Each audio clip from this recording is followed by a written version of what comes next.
Political executive. सो अब इस video से हम हमारे नए इंस्टीट्यूशन के बारे में डिस्कशन करेंगे। अभी तक हमने जो डिस्कशन की है वो एक इंस्टीट्यूशन के बारे में की है जो कि थी पार्लियामेंट। तो पार्लियामेंट के बारे में हम डिटेल में डिस्कस कर चुके हैं।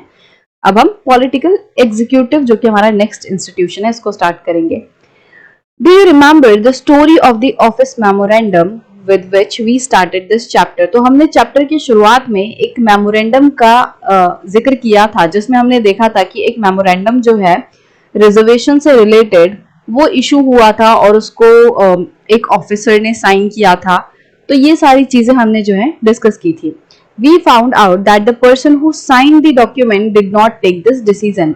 अब जिस ऑफिसर ने उस मेमोरेंडम को साइन किया था उस ऑफिसर ने उस मेमोरेंडम का डिसीजन नहीं लिया था, उसने सिर्फ साइन किया था। उसने ये डिसीजन नहीं लिया था कि जो socially and educationally backward communities हैं उनको 27% का रिजर्वेशन देना है। तो ये डिसीजन उस ऑफिसर द्वारा, उस सेक्रेटरी द्वारा नहीं दिया गया था, उसने बस साइन किया था। He was only executing the policy decision taken by someone else. तो वो जो जॉइंट सेक्रेटरी था वो क्या कर रहा था, वो सिर्फ और सिर्फ किसी और के द्वारा लिया गया डिसीजन उसको एग्जीक्यूट कर रहा था। We noted the role of the prime minister in taking that decision. और जब हमने पूरा डिसीजन मेकिंग की डिस्कशन की कि वो डिसीजन आखिरकार कैसे लिया गया, तब हमने देखा कि उस डिसीजन मेकिंग में उस मेमोरेंडम का जो डिसीजन था लाने का, उसमें प्राइम मिनिस्टर ने रोल प्ले किया था। But we also know that he could not have taken that decision if he did not have the support from Lok Sabha. But हमें यह भी पता है कि प्राइम मिनिस्टर ने वो डिसीजन अपनी मर्जी से नहीं लिया था। प्राइम मिनिस्टर कभी उस डिसीजन को ला ही नहीं पाते, उसको मतलब एग्जिस्टेंस में नहीं ला पाते अगर लोकसभा उनको सपोर्ट नहीं करती। तो लोकसभा ने क्योंकि प्राइम मिनिस्टर को सपोर्ट किया तभी वो कोई डिसीजन ला पाए, और जो प्राइम मिनिस्टर ने डिसीजन लाया with the support of Lok Sabha, उस डिसीजन को एग्जीक्यूट करने का काम कौन कर रहे थे? जॉइंट सेक्रेटरी कर रहे थे, उस पर साइन करके। In that sense he was only executing the wishes of the parliament. तो हम एक तरीके से कह सकते हैं कि जो जॉइंट सेक्रेटरी है वो सिर्फ और सिर्फ पार्लियामेंट की जो मर्जी है, पार्लियामेंट ने जो डिसीजन लिया था उसको वो एग्जीक्यूट कर रहा था। Thus, at different levels of any government, we find functionaries who take day-to-day decisions but do not exercise supreme power on behalf of the people.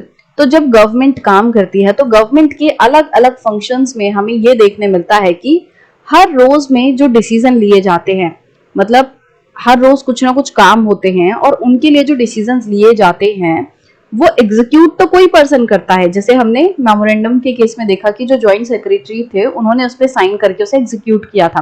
तो इस तरीके से बहुत सारे डिसीजन ऐसे होते हैं जो एग्जीक्यूट तो कोई पर्सन करता है बट उस पर्सन के पास सुप्रीम पावर नहीं होती है लोगों के बिहाफ पे डिसीजन लेने की। जो जॉइंट सेक्रेटरी है वो गवर्नमेंट के एक ऑफिसर हैं, गवर्नमेंट द्वारा उन्हें अपॉइंट किया गया है, उन्हें जनता द्वारा चुना नहीं गया। तो जो मिनिस्टर्स हैं, जो प्राइम मिनिस्टर हैं, जो लोकसभा में आके मिनिस्टर्स बैठे हैं, एमपीज बैठे हैं, उन लोगों के पास ये पावर है कि वो लोगों के बिहाफ पे डिसीजन ले सकते हैं।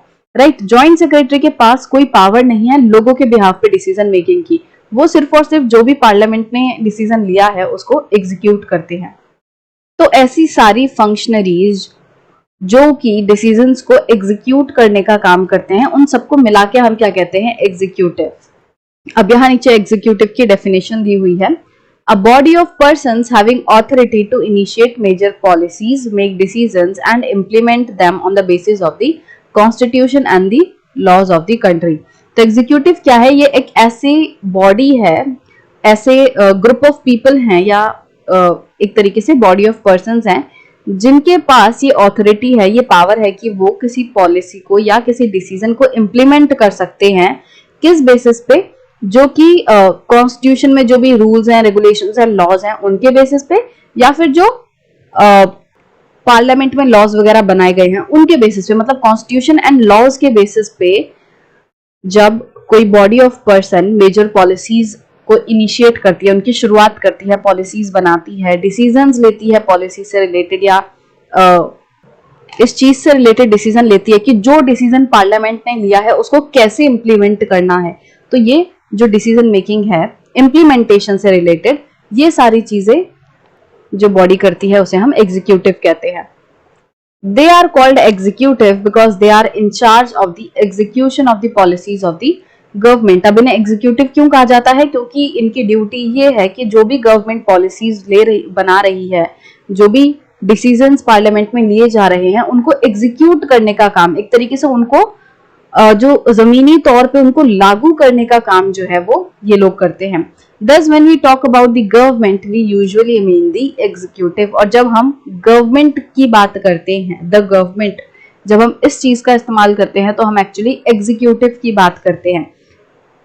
क्योंकि जो गवर्नमेंट है वो अपनी मर्जी से, जिसे हम गवर्नमेंट कह रहे हैं, वो अपनी मर्जी से कोई भी ऐसा डिसीजन नहीं ले सकती है। उसको क्या करना होगा? उसको जो लोगों के रिप्रेजेंटेटिव हैं, जो एमपीज हैं, उनकी सहमति लेनी होगी। एमपीज की सहमति मतलब जो लोकसभा है उसकी सहमति लेनी होगी। अब कोई भी डिसीजन जो है वो किसके बेसिस पे लिया जा रहा है? लोकसभा में जो एमपीज बैठे हैं उनकी सपोर्ट से, उनकी सहमति से लिया जा रहा है। इसका मतलब डिसीजन मेकिंग पावर जो है वो पार्लियामेंट के पास है, राइट। तो गवर्नमेंट क्या करती है? जो भी डिसीजन पार्लियामेंट में लिया गया है उसको इंप्लीमेंट करने का काम गवर्नमेंट करती है।